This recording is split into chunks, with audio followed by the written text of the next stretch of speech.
So Pluto is making its final ingress into the collective earth sign of Capricorn.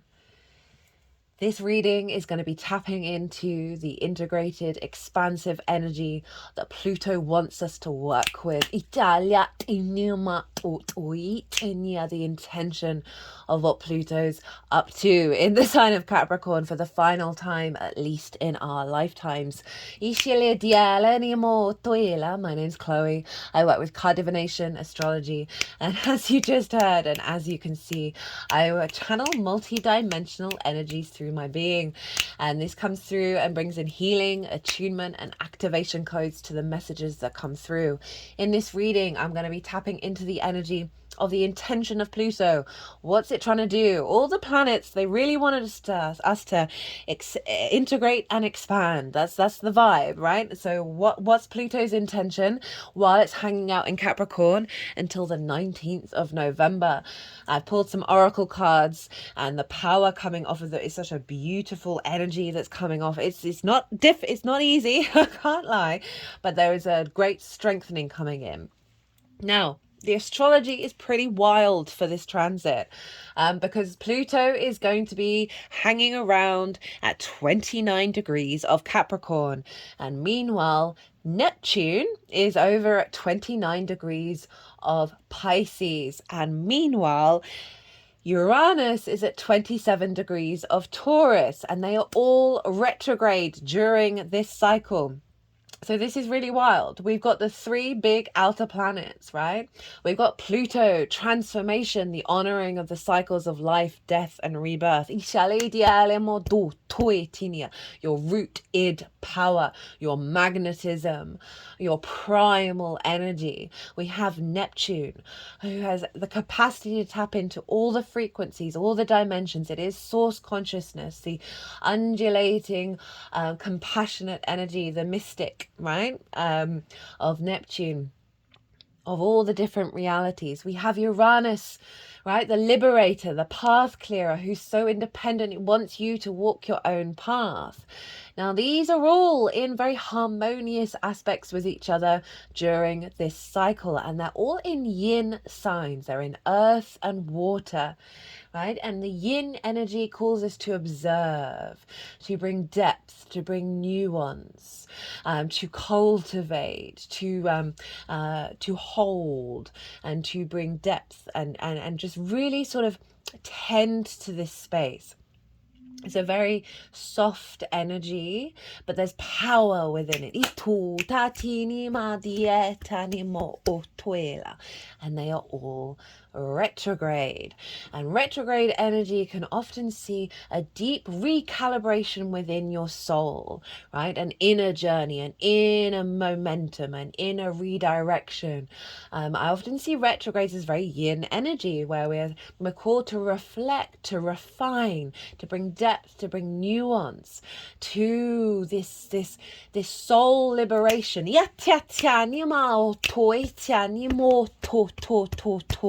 This is an incredibly powerful combination of energy showing up here, right? I've been talking about a new timeline coming in, and this is going to be the foundational rejigging. So even though these are the outer planets, these are very core, primal, deep, universal energies within yourself that are ready to recalibrate into this new timeline and activate a transcendent magnetizing eureka frequency.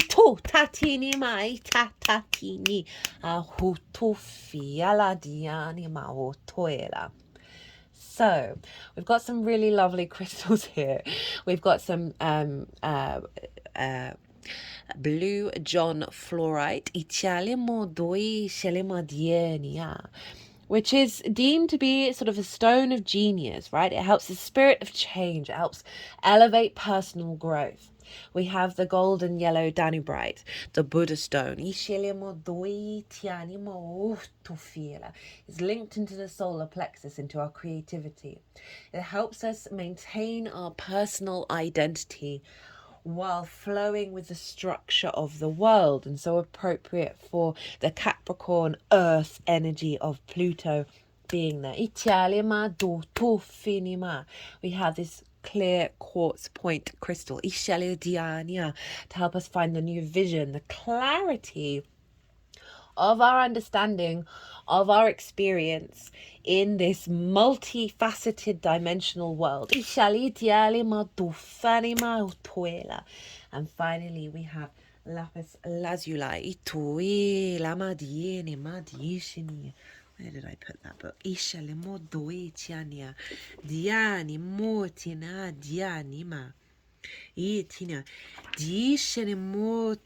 it's believed to be the stone of total awareness, right?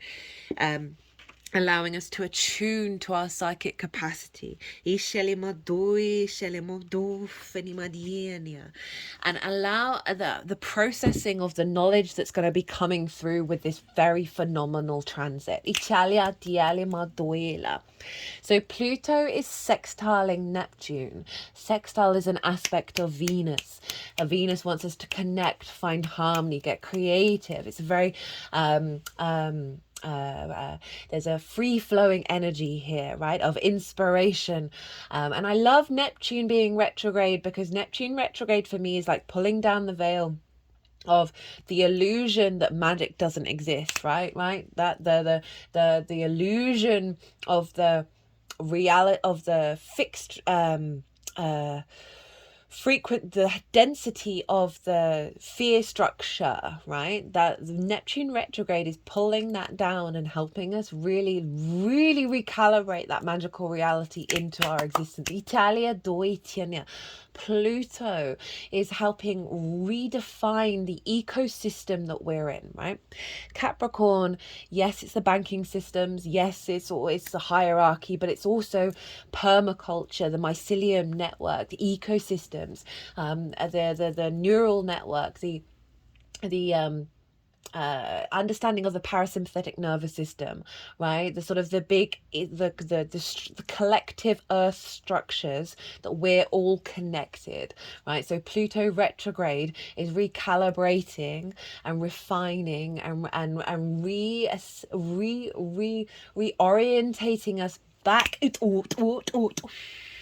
with the support of Neptune in Pisces, of the magical fluky reality of synchronicities, and we're bringing that into the earth. And Uranus in Taurus, a personal connection to the earth sign, our physical senses, is sending is recalibrating our nervous system of how our physical body, our personal individual body, because we've got the two collective signs of Pisces and Capricorn, and then Uranus over in Taurus, the personal connection to the earth, ruled by Venus, wanting us to feel good. Pisces ruled by Jupiter, wanting us to expand and elevate our knowledge.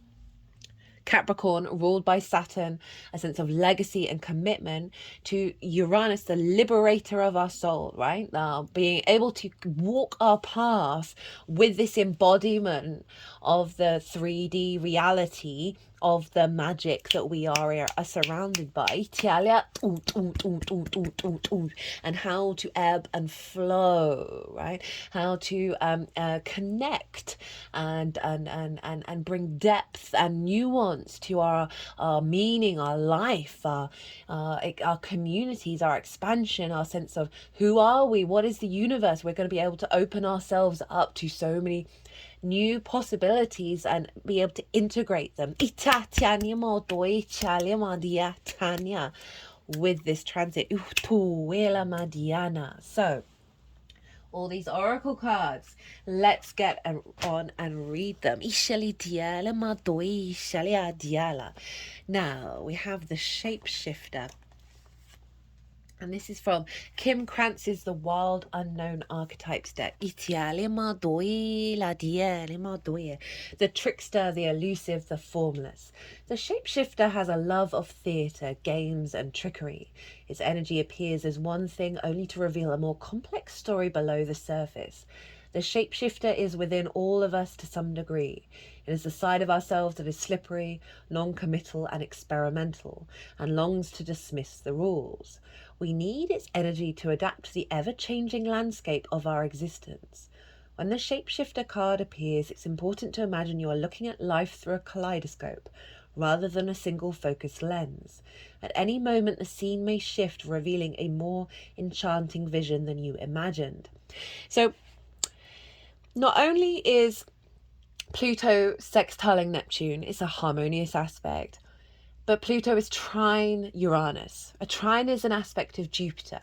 And there's another really wisdom, elevation, abundance, easy, free flowing energy. They're both in earth signs, right? So there's a easy transference of energy of us being able to download the kaleidoscope of life, right? The many fractals of existence, and be able to incorporate that and integrate that into our being, right? I know that sounds quite, well, what does that even mean? Well, it's just your capacity to engage in a lot more information and process on the unconscious and conscious levels, all of the subtle frequencies in a way that is waking up your world. Italia, waking up your paradigm. Italia, that trine with Uranus. Right? Trines like to bring things together in order to expand, elevate, and bring wisdom and a deeper knowing. And with that knowing has a level of confidence, right? Confidence is key. We all know this, right? Flip that switch. Eat at, eat at, in your mort, eat at, in your mort, There's a lot of crazy astrology right now where we may be like, what's going on? But this finding the fractals, finding the glimmers, realizing that things are being broken down at the moment. Things are being shaken up. Things aren't really very clear right now. They're being discombobulated because of what's coming through. Italia, diela, mandoela. Just hold the line. Italia, dolce mo tieni mahitana. And with that knowing and that confidence gives a lightness of being, right? We have these very powerful energies, all in very harmonious aspects, because Uranus is also sextiling Neptune, right? So we're connecting the liberator of our soul, very sudden eureka moments in very inventive future thinking with Neptune. Right, of really being able to dissolve old paradigms and liberate and bring in a new sort of undulating, soft, beautiful, mystic frequency into our path, right? We're able to connect the dots with the synchronicities, feel them in us, in our body. I'm really getting the sense that this is like really remapping the body. Italia, the nervous system that serves our long-term goals. Remember, Pluto's in Capricorn. Capricorn ruled by Saturn, the collective earth sign, is like, let's go climb that mountain. Let's let the job needs doing. Let's do it, right? This deep connection to the earth, the understanding of the longer term cycles that helps us get ourselves out of immediate impulse and into a deeper reflection of, okay, how do I want my soul to evolve? How do I want my joy, my creativity, my love, my passion? Remember, Taurus is ruled by Venus, right? How do I want to feel good? I want to build, right? The bull was a very potent symbol of fertility, right? Of power, right? So we are activating a deepening of our emotional body with Neptune, our emotional collective energy, and the capacity to walk up that mountain, but enjoy our lives. Italia dieni molto Italia. So we've got this beautiful energy of cracking us open, basically. Italia doi fila madiana. Diana do fanima. Out of old structures into forgotten frequencies. Italia, but never forgotten, right? Italia moduela. We then have the sky dancers, surrender. Liberation from attachment, surrender. When a sky dancer appears, she is inviting you to welcome the deepest power of the feminine into your life. I said earlier, we're dealing with yin signs, right? The feminine, the night energy. not gender, not sex specific. We have these energies within us. This is you have already overanalyzed your situation to exhaustion.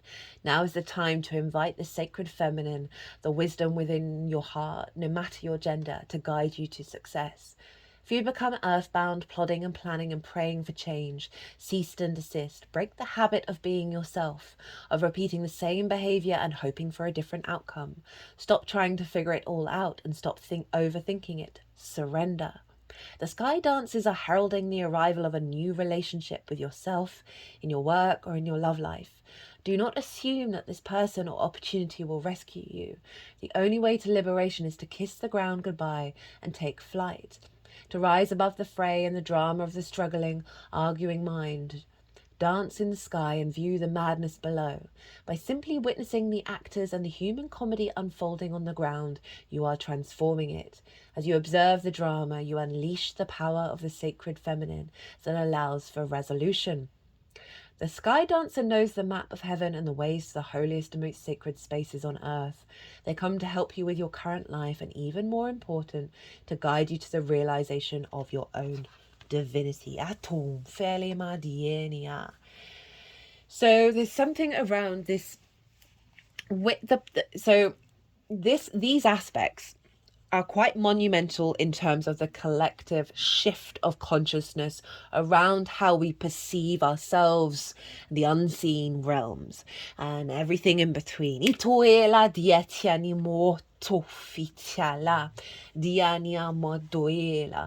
with all of this yin energy, it really is calling you to step into that sense of just breathe, relax your body, and allow things to unfold. You're not necessarily, with all the retrogrades, you're not necessarily going to have everything figured out. Are we ever?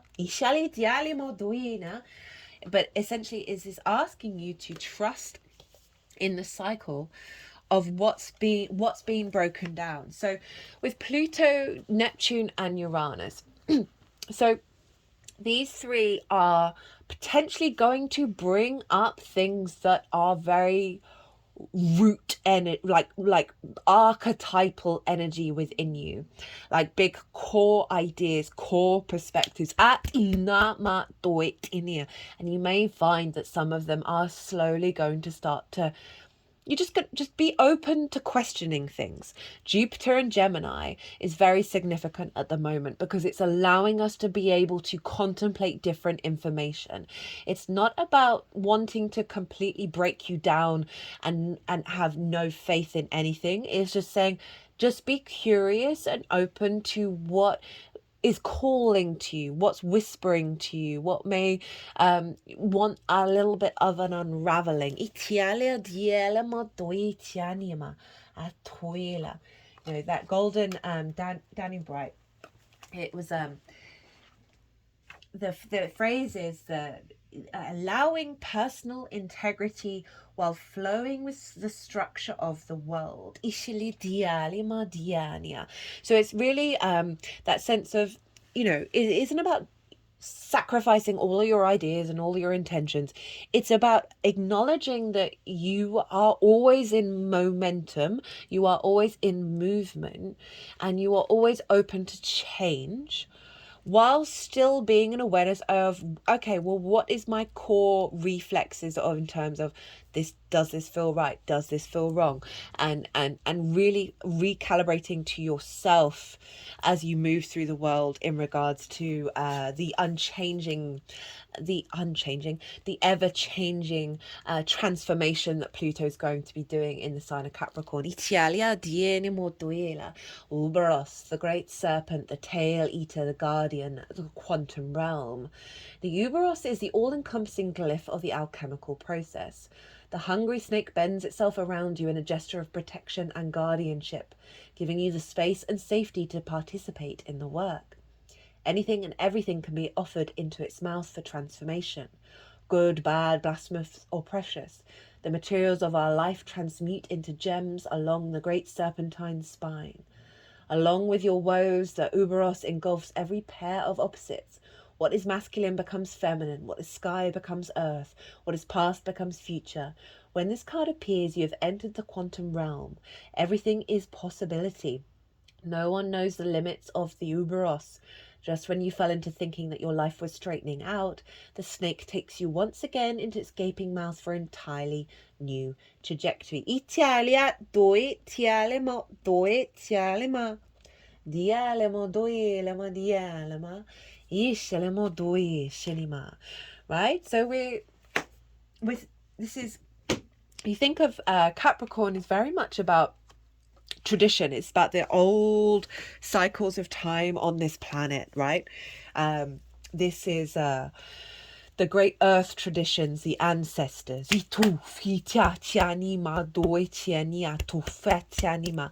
the honoring of the cycle of it all, right? That we go over and over and over and over. We learn different things each time. So even though there's a sense of I was going to say reciprocity. Okay, reciprocity between you and your ancestors is coming through. This desire to exchange wisdom. And also the desire for playfulness to expand into the shapeshifter.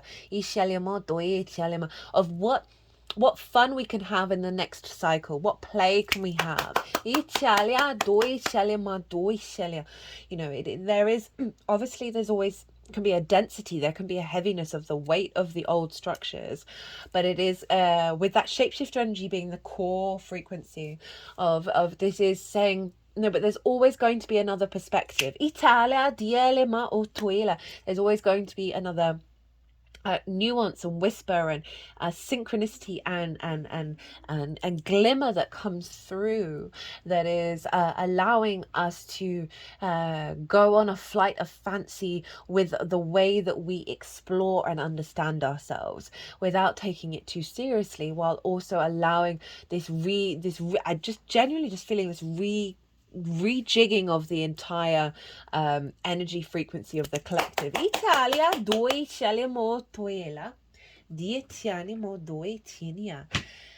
And then we have the crystal skull wisdom with the father, teacher, and the thistle energy. Italia dienimo toi shalima dienia. This is from the Rumi's Gift Oracle deck. Ishalimo doinia. And Rumi was a Sufi mystic, and the Sufi mystics like to reference God as the beloved. They would dance, they would drink wine. They were very sort of unconventional frequencies that help bring the poetry of the divine into our world. And this is the teacher card. Ata explored the 7 valleys of love. We are still getting around one curb. So this is in reference to a very famous story about 1,000 birds who embarked on an arduous journey through the 7 valleys of love. Right? And each valley presented a very different spiritual challenge and danger required of the birds to go through before they meet the mythological Simorg. And at the end, the 30 birds survive this, and they come to realize that they are actually the mythical Simorg.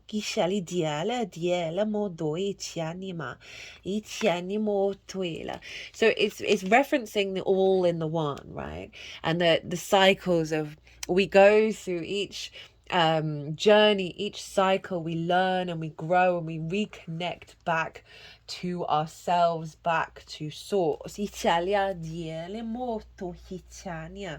a doubling down on the sort of the acknowledgement and the honoring of the fact that we are incarnate and we're here and we're all slogging it out here, and we're all going round the corner, we're all going through the 7 valleys, and we know that we are love and we are source, but we're still here for the experience and here for the journey and the wisdom that we learn on every path, because we then have the skull the crystal skull of wisdom.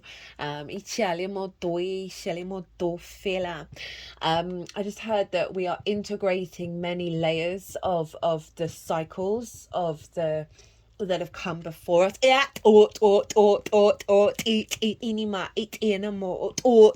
Because these are the outer planets. They have a longer cycle, so when they make aspects, they are reconnecting back to the aspects that they made at that point in previous times, which were obviously a lot longer ago, which means we are reconnecting back to those bigger cycles of time.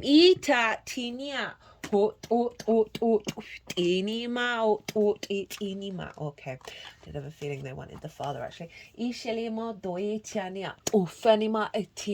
And Uranus is very good at, very inventive, right? It's very future thinking. So I really love that Uranus is involved here of saying, okay, great, okay guys, the past is cool, but how do we expand moving forward? We're leveling up. So we have the father, the great father, the masculine, the protector. So it's interesting, we had that feminine energy and now we have the masculine coming in. Alongside the mother, the father resides in the central axis of the archetypal family. The father embodies both light and dark aspects of the masculine. Thus, he is infinitely dynamic and complex.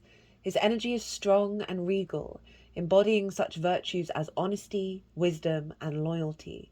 Yet, ironically and simultaneously, the father is often absent, literally or emotionally. Through absence or action, the father eventually reveals that he is neither a king nor a god, but a human being with many flaws and wounds. He is both the guardian and one who leads us to the wolves. Here yet gone, the champion and the failure. The father can never resolve or escape this duality. It is inherent in the archetype itself. Witnessing the father's limitations allows the child to grow beyond the family and into the world.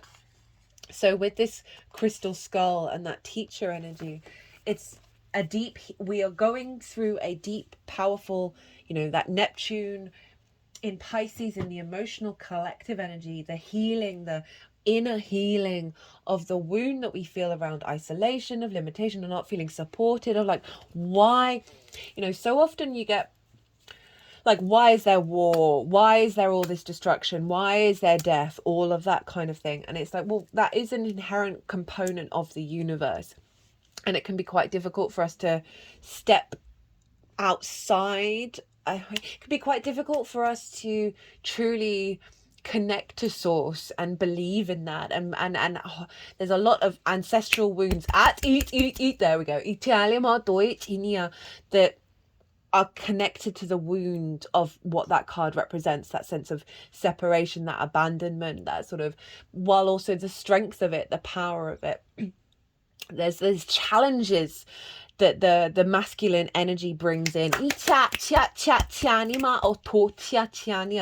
serve as tools for us to evolve and grow. And yes, we're like, why do we even need to do it that way? But there are certain cycles in time when that is the frequency in which we best get the most evolutionary growth out of. There will be other times where there's a soft energy, there's a flow to it that isn't as perhaps more challenging in a way that brings in conflict. But we have to honor both of those parts. And this whole frequency feels like really just making peace with that in our energy field.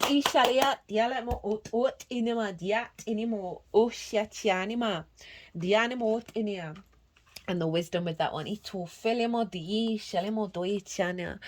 Right. Whoa, look at this crystal skull of wisdom. Clarity, divine healing, high vibrational energy. Crystal skulls are said to be, this is from Gateway of Light Activation Oracle by Carl Gray. Crystal skulls are said to have been healing tools and wisdom keepers in the ancient civilizations of Atlantis and Lemuria. Crystal quartz is also known for its capacity to amplify energy and store information. When a crystal is carved into a particular shape, it can bring healing and clarity to what it represents and uncovers memories that could be essential to revealing truths.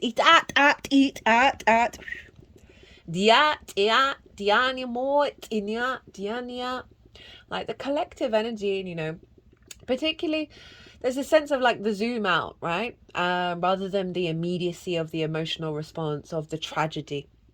There's an understanding of the tragedy, there's an acceptance of the tragedy, an appreciation, and there's an empathy of the tragedy. But then there's kind of like, but there's billions of years, right? There's the earth will transform, or more of the objective rather than the subjective. And so this energy that's coming through the crystal skull is, I think, is just deep healing to the grief.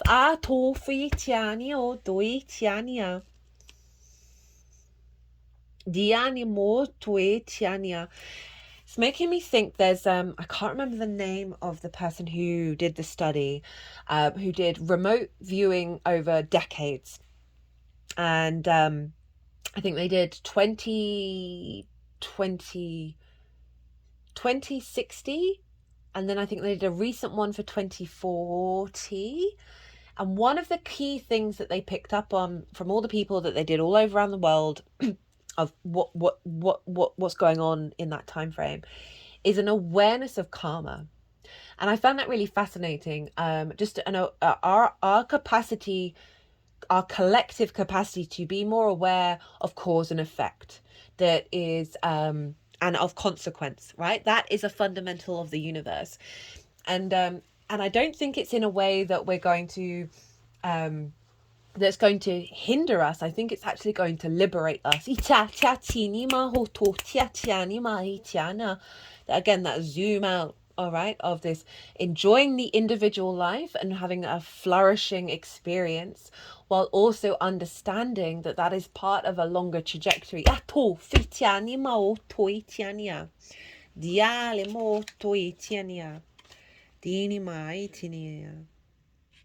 Therefore, crystal skulls are wonderful healing tools that bring clarity to the mind and healing to the headspace. This card transports us to an energetic space representing the crystal skull consciousness. It delivers high vibrational frequencies into our energy field so that we can experience clear-mindedness. If you have ever all aspects of your life are becoming clearer at this time. Expect to become aware of what you need to step away from to have a more focused path. You may have felt indecisive, but now you are downloading direct guidance from the heart of Source so that you can live and express yourself in a more authentic way. Know that downloads often appear as your own inner guidance, encouraging you to move forward. The key is to recognize the calmness they bring. This is a time of clarity and connection. Crystal Skull downloads are here to bring clarification to what you've been receiving within. In order for the next phase of your journey to unfold, you must follow the information you have received. You know what you need to do to heal and grow. If you've been asking for a sign that the healing work you've been doing has been successful, trust that this card is a message you've been waiting for. Yeah, so it's really elevating our consciousness in a level of maturity, integration, and expansion. And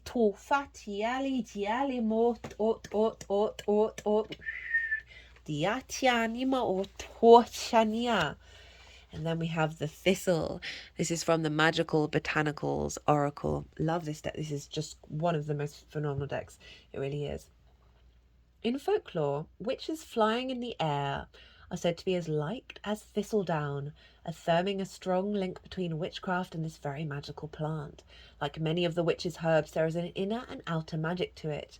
The obvious magical signature is the thorns of the thistle, invoking magic of protection. Not a medicine that is often talked about, thistle is often been used for joint pain, for bleeding, both internal and external. And then I'm just moving it around the body. I feel like, the wound, the internal wounds, right? Because of all these retrogrades, the collective ancestral blood and soul lineage wounds that we have, right? I mean, the Pluto card is the judgment card, where you see the dead being raised up, where they're no longer stuck in that grief, stuck in that pain.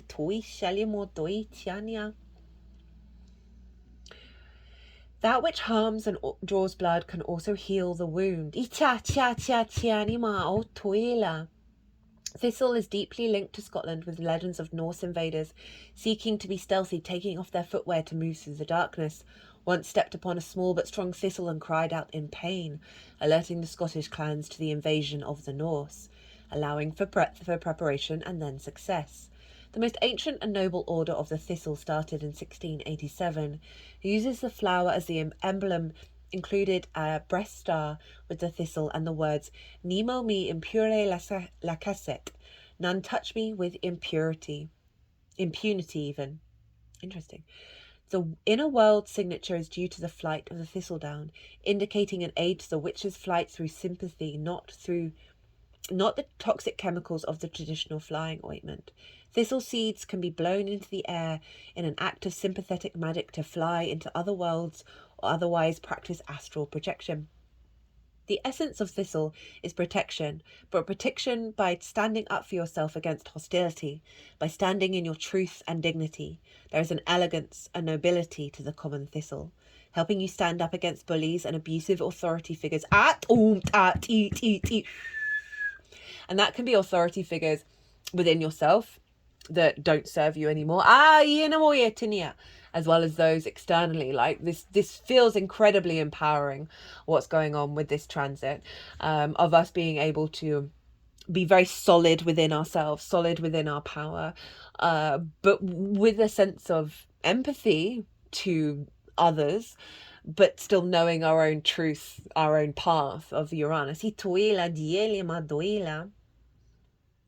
It is great in general for those who might not be attacked or abused, but who nonetheless feel insecure around others who express their own authority or act with confidence. Thistles, I was talking about confidence earlier. Thistles can help you feel secure.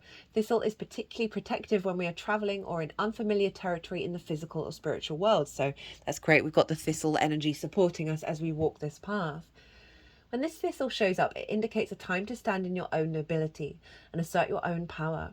Thistle comes alive here as a fairy king ready for battle to stand tall for justice, holding the Scottish flag. Exhibit the quiet strength within you and deal with the situation from a place of confidence and security. When two hearts are united for one cause, they become crowned and multiply their strength and power. The affirmation for this card is, I stand nobly in my own power.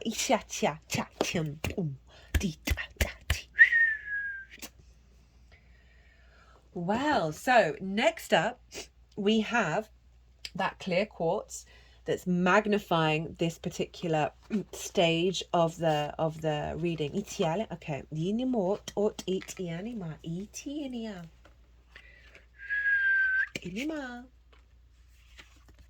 We have Metox, eliminating toxic thinking, repairing the body, mind and spirit, cleaning house. When the Metox card appears, it challenges you to discard the dearly held judgments that you have passed over yourself and others. Release the people who you feel wronged or offended you. Recognize that they mirror the shadow aspects of your own soul. Yes, it's a tough pill to swallow. Only then can you cull from your life the toxic people you've allowed into your inner circle. It's time for a cleaning of your proverbial house. Get rid of the thoughts and personal judgments poisoning your mind. Eliminate the inauthentic belief of others you've adopted in your own. Do so before your mind makes you sick, and empty your literal cupboards of the unhealthy junk food poisoning your body. Fast for one day or skip a meal to allow your body to cleanse itself and rid itself of toxins. Metox appears as a warning that you can no longer postpone the self-care and pampering you long for. The time is now. Do healthy maintenance on your body before you have to make repairs that you will never quite recover from. Metox has come as a caution to you that it's not too late. Do not deprive yourself of the health you deserve. That's so interesting. I'd forgotten about this card when I was saying the combination of the astrology for this genuinely does feel like a deep-rooted right. So every species has its own collective consciousness. They've done studies where they've noticed birds pecking at the top of milk left outside, and they've got the cream. And then before the birds can sort of travel to the next city's done it. Across the world, they've done it, like the 4-minute mile. When it's people are doing tricks that have never been done before, but because we're now able to view them all, or with the power of the internet, then more it gets imprinted, right? So we're very collectively aligned.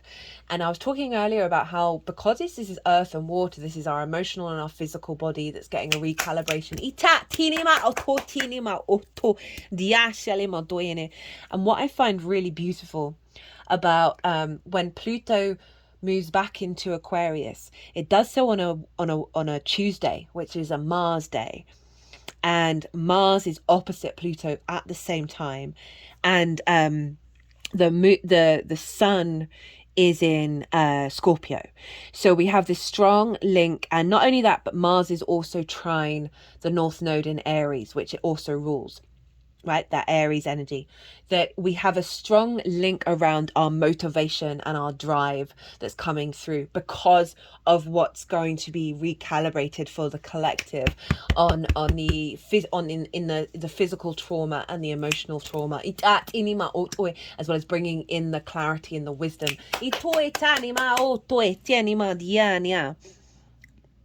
Sorry, rushing a little bit too much on that one. So, what am I doing? The anima. Oh, that reminds me. So on the day Pluto retrogrades into Capricorn, the minute it goes in there, Mars is at 28 degrees of Gemini. The moon is at 28 degrees of Leo. So they're sextiling each other by degree. And they are both in conjunct Pluto. This is called the hand of God, a yod. Right, this is in conjunct energies, very discombobulating, but it's very unconventional. It helps us break out of tradition, break out of old ways of thinking. We're working in different possibilities, new paradigms. So we have Mars, our motivation, our drive, our action in Gemini, being able to shift and perceive different information, take action on it. The moon over in Leo at 28 degrees. The power of our heart, following our heart, right? The courage, the warmth, the love, right? Our intuition guiding us from our heart. Our motivation being very curious and playful. All in conjunct with Pluto in Capricorn, that's recalibrating this and saying, okay, right, you're going to notice that your intuition and your actions are going to be slowly realigned into what I've just talked about. The moon is also often linked into the physical body, as well as the emotional body. So, and then our Mars, like how do we instinctively move through the world, right? What gets us up and going? So I love that. I'm so glad I was remembered to talk about it, because I'm trying to keep the astrology quite quiet, just because there's obviously so much. So yeah, with this clarity, we're then able to like cleanse ourselves. And then we have the androgyny, rebus, creative transcendence, a multiplicity, the artist. The androgyny is a deeply revered image in the Alchemy. Born of Hermes and Aphrodite, Hermaphroditus has been classically depicted as a balanced union of the divine masculine, the sun, and the divine feminine, the moon. That's beautiful, with the feminine, the masculine. And just as I was saying, like Mars and the moon, they're in yang signs, they're in fire and air, right? So we are blended. Love it. Yet today's alchemist knows the androgyny is far more nuanced than that. It encompasses the infinite spectrum and reveals itself in ever-changing, non-binary forms. The divine hermaphrodite defines definition, as it is a deeply personal felt experience. Accessing this fluid and enlightened state requires us to slip into the contradictory realm of the senses. Breath by breath, we are drawn into our limbs, our fluids, our orifices, our organs, our cells. We let go of the rules and labels. Judgment is suspended.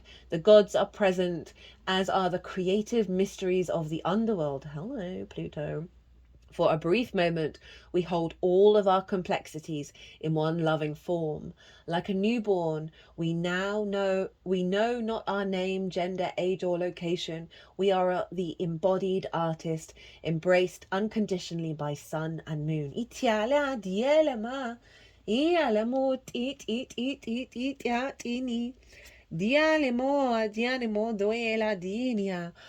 Ooh, that is so very, very, very, very powerful, right? A real sense of acceptance, of non-conflict, right? Of fluidity rather than resistance. Cha cha cha cha cha cha cha cha cha cha cha cha cha.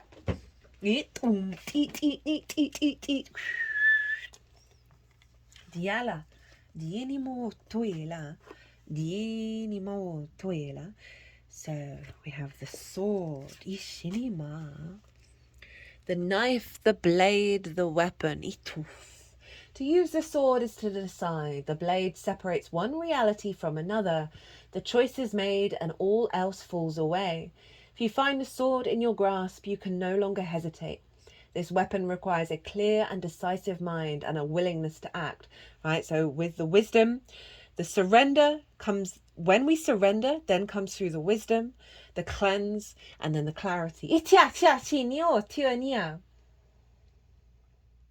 This weapon requires, where was I? Sorry. If you find the sword in your grasp, you can no longer hesitate.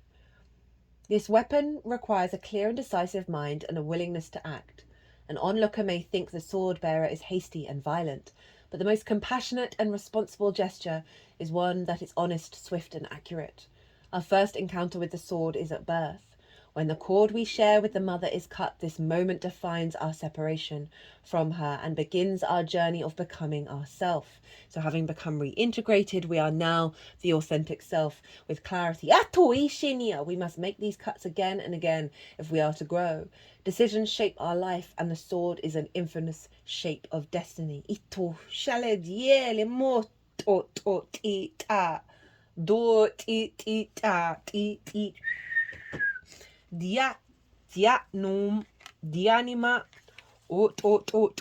When I was pulling these cards and working with these cards, they really wanted these two to be like this, right?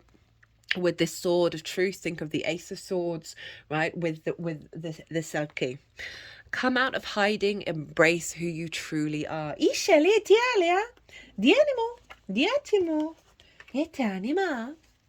This is the Healing Waters Oracle by Rebecca Campbell. I'm using that because Saturn traditionally rules Capricorn, and therefore is influencing what's going on with Pluto. And Saturn's obviously over in the sign of Pisces, which is a water sign. Come out of hiding, embrace who you really are. There are many thoughts about what the ancient stories of the Seal people or Selkies signify, but for me it's about the masks we wear, things being taken from us, how we hide parts of ourselves, the longing for home, the call to be wild and free, embracing our true self, answering the call deep within and sharing our true voice. In Celtic, Scandinavian, Icelandic mythology, there are different versions of the story, but here is one example. A man finds a Selkie woman on the beach. He steals her skin, without which she cannot return to the sea, hides it, and convinces her to become his wife. The Selkie woman feels the ocean calling to her deep within and yearns for it daily. The couple lead a normal human life and have children, but eventually the Selkie finds her hidden skin and returns to her home in the sea. It's time to come out of hiding, to show the world who you truly are, to embrace your uniqueness, your weirdness, your you-ness, to swim freely in the ocean of your life. How are you being called to embrace who you truly are? How are there ways you are hiding your unique light from the world? How can you embrace even more of who you truly are? Are there ways that you're not showing up as your full true self in your life or in your relationships? How are you being called to share your voice? Where do you feel held captive? What do you feel the need to feel free? What do you need in order to feel free? So I was talking about how a lot of old paradigms, dogmas, eat, and you know, Neptune's obviously very much linked into mysticism, religion, all of that kind of energy. That there's a lot, but that doesn't have to be specific to that, but certain dogmas that we have in our lives that have kept us caged, that have kept us in one fixed space rather than allowing us to be fluid. And I love that we've got the clarity and the expansion of embracing our capacity to be more than what we can possibly comprehend. Like there's, as I said, these are really root energies that are so in your id unconscious spaces, are so like deep within you, that there is the big archetypal frequencies that are coming through that have been blocked, that we've been caged, we've been trapped.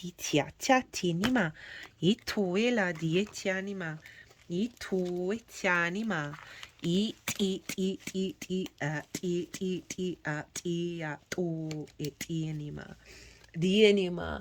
We're going to see through the surrender process, through the releasing of a lot of you know, Pluto's very much linked into compost, right? The cycles of life, death and rebirth. It's not about rejecting those old things, it's about that energy being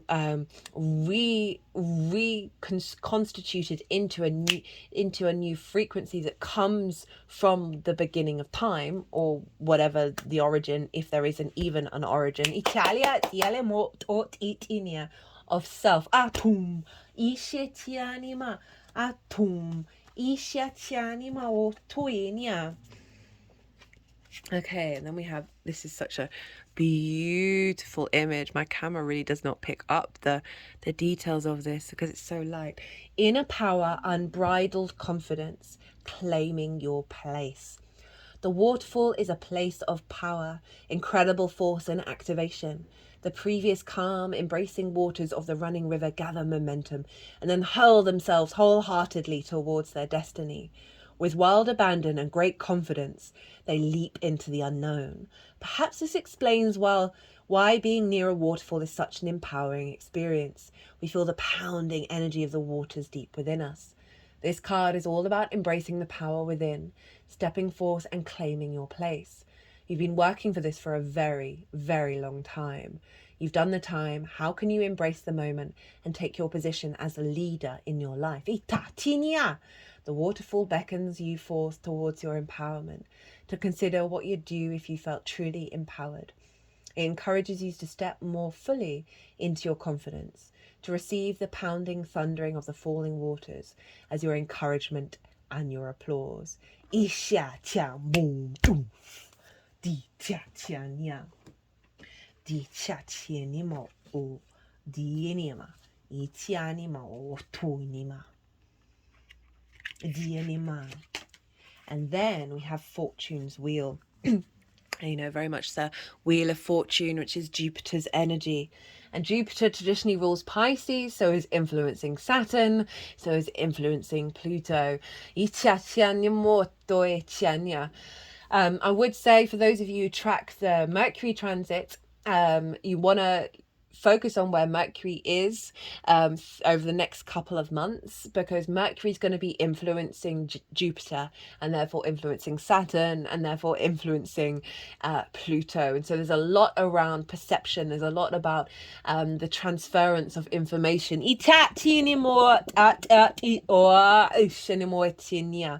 Capricorn's linked very much into the bone structure.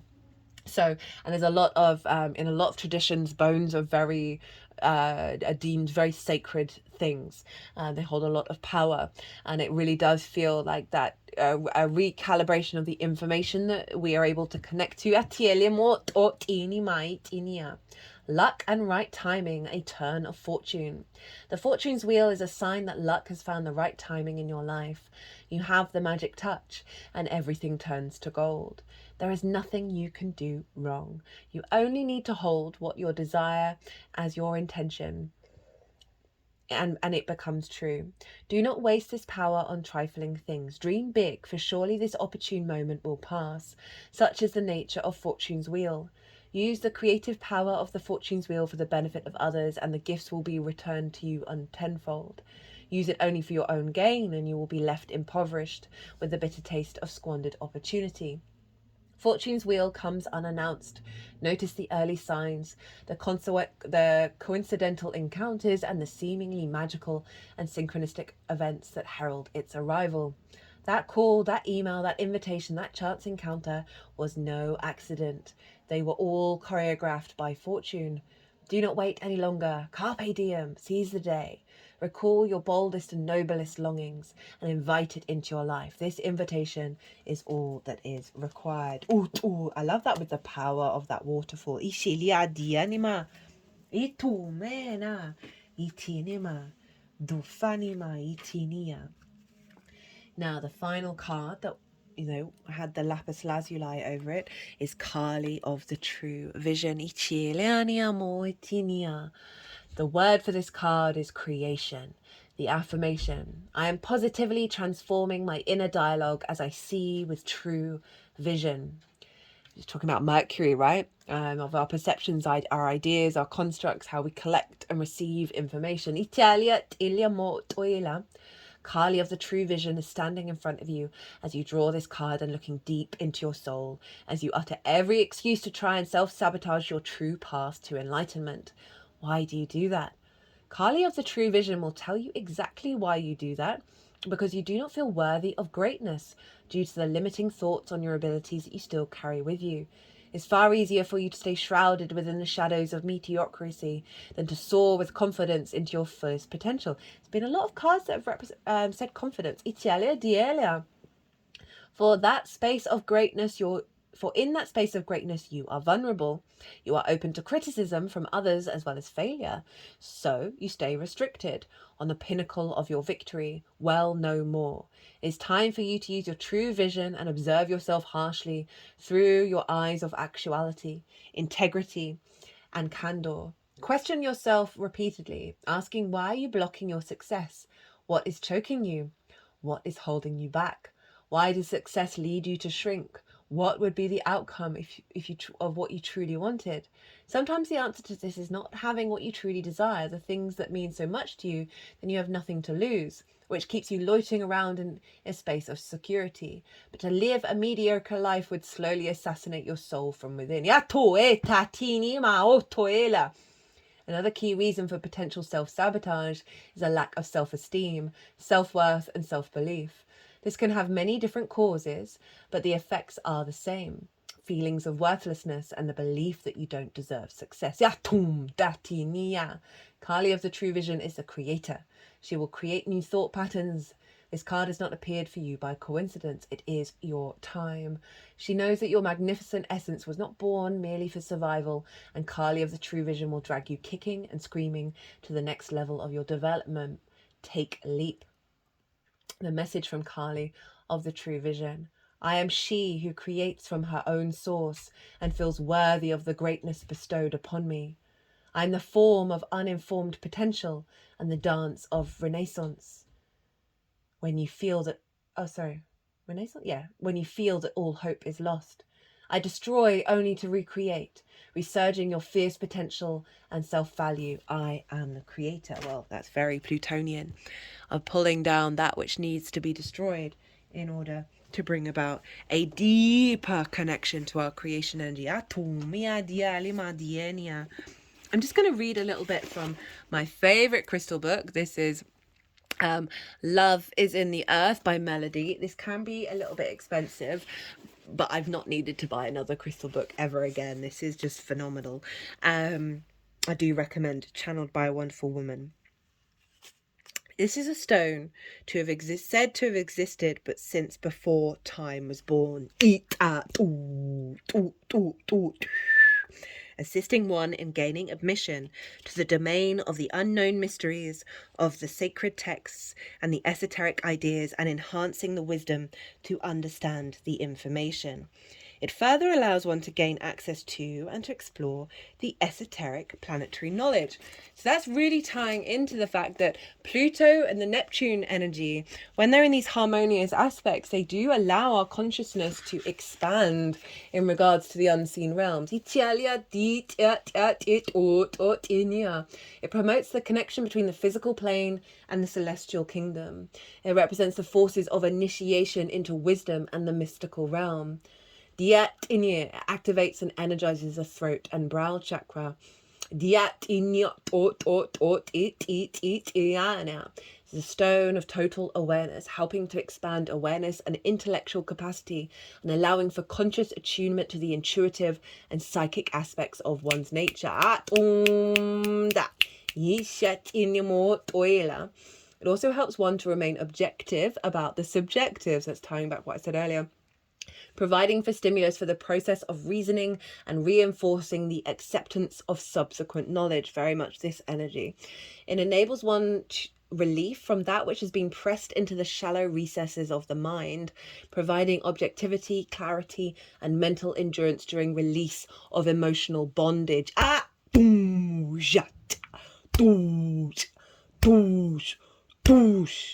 It helps for diminishment of the internal smouldering fires which lead to disease. It stimulates the communicative facets of the self, providing for clarity and responsiveness during the release of information. It assists one in the attunement to the creative source, stimulating the expansion and the realization of consciousness towards the awakening of the perfection of the self. It promotes the insight to a structured plan, which can help one to evolve upwards towards the light of the total unification with all that is.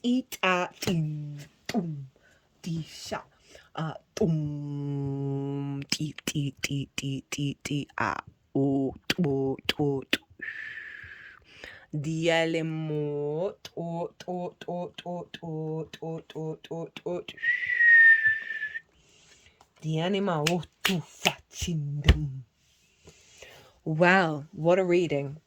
I'm going to be doing an all 12 signs video series where I'll be touching on for each of the signs what the intention of Pluto and how to work with it. There's also a competition at the moment, all the details of which are in the description box, and there are 3 readings up for grabs.